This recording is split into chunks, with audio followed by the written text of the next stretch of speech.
Happy Tuesday morning, everybody. Welcome to Social Studies. Okay, what you need is the PowerPoint presentation that I emailed to you yesterday that is all about early inventions in changing America. And that's what we're going to work on today. If you cannot find the PowerPoint, you can follow along on the lesson on the video, but you're going to need to email me because you need the documents that are inside this PowerPoint. Okay, early inventions in a changing America.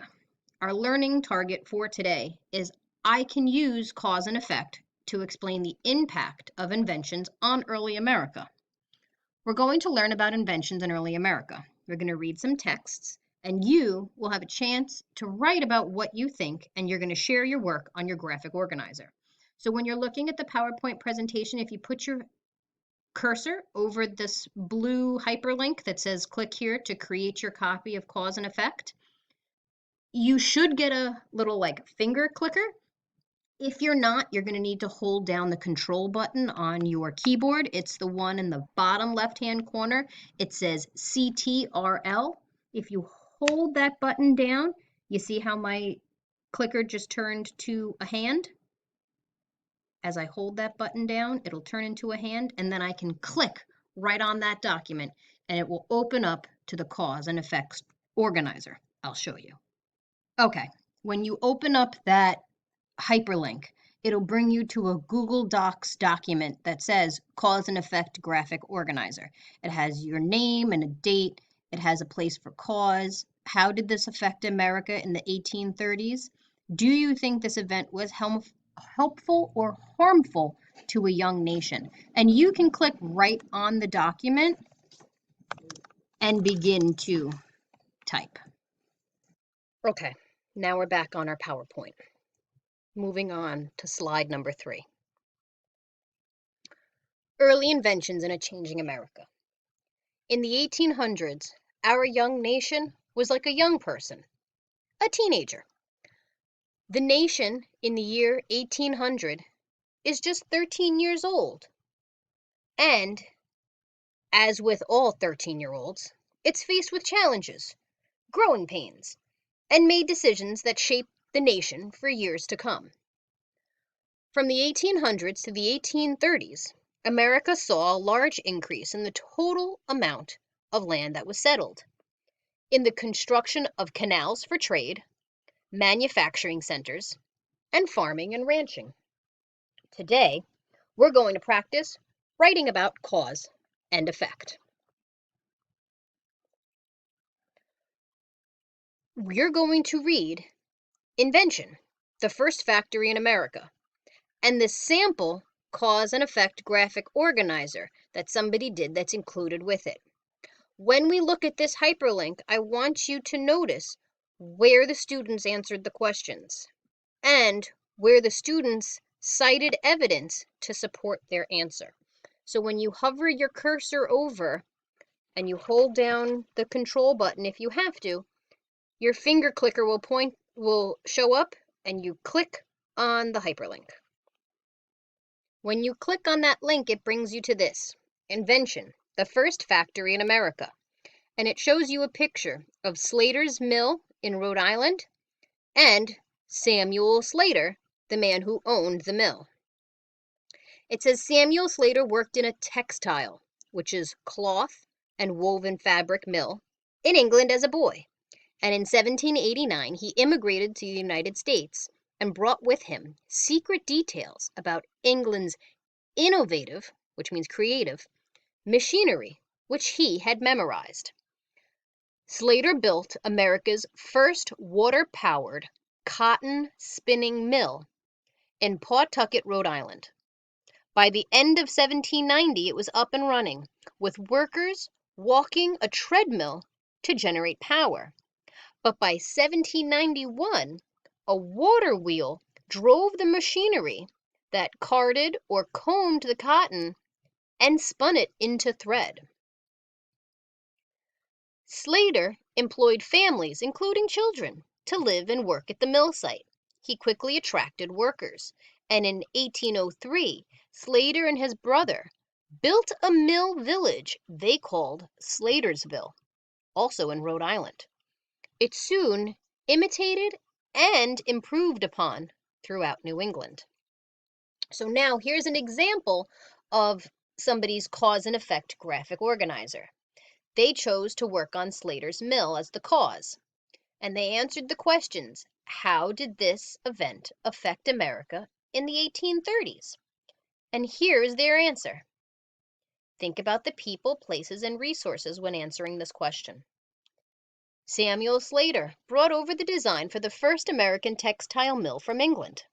Others began to open up mills and factories like his in the northern states by the 1830s. More and more people worked in these mills, including entire families and children. He created a place called Slatersville, a town built around the mill. America was no longer a bunch of farms all over the country. There were more people working away from farms and in factories. More cotton in the South was probably being grown to provide material for the northern mills and factories. They made an inference here. Then they answered the question, do you think this event was helpful or harmful for a young nation? And you're going to explain why using evidence. I believe the opening of this mill was helpful for the young nation because it allowed more people to work.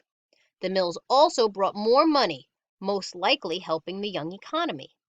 The products created in the mills could provide more goods for America to be imported or exported to Europe for money.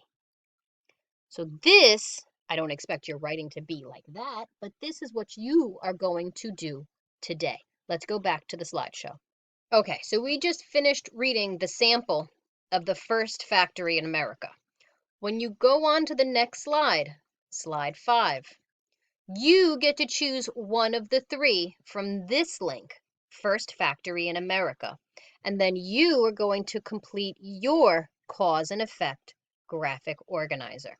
So hover your cursor over here, get your little finger, and click on First Factory in America. Okay, when you open up to the First Factory in America, this is what you get. You have your first invention, the Lowell's Mill. You're going to read about the Lowell's Mill and this letter. You're going to read about invention 2, which is Eli Whitney's invention of the cotton gin. Take the opportunity to really look at the picture. Then you're going to read about invention 3, the invention of the steamboat, from Robert Livingston and Robert Fulton. We discussed the steamboat in class, so some of this should sound somewhat familiar to you. You're going to read about these 3 inventions, and then you're going to pick the one that you like most. You're going to come back to your cause and effect graphic organizer and begin to fill it out. Let's meet back at our PowerPoint presentation. Okay, now that you've read about the inventions, you've chosen one of the 3. You're going to open up to your Word document. You're going to choose the cause of what made your invention be invented. Then you're going to tell me, how did this affect America? And then you're going to answer the question, do you think that this event was helpful or harmful for the young nation, just like we saw in the sample? Okay, now we find ourselves at our last slide, slide 6. Did we meet our target? Were you able to use cause and effect to explain the impacts of inventions on early America? Once you're finished with your Google Docs graphic organizer with cause and effect, you're going to share the document with me so that I can see what you've done. You can take a picture of it, you can email it to me, either one is fine. But I'd like to see you choose one of the 3 inventions listed here in the First Factories of America. I'd like you to answer the questions of cause and effect. How did it affect America? And do you think the invention was helpful or harmful to the young nation? If you get lost or confused, come back and read the sample that was given to you in slide 4. It will help you see how other people have answered the question. If you're missing any of this, email me and I'll be happy to send you the PowerPoint. Make sure you send your graphic organizer of cause and effect to me tonight. And for homework, I want you to watch the video that I sent, American Inventors for Kids, on YouTube, and we'll discuss it tonight on Zoom. See you tonight. Bye.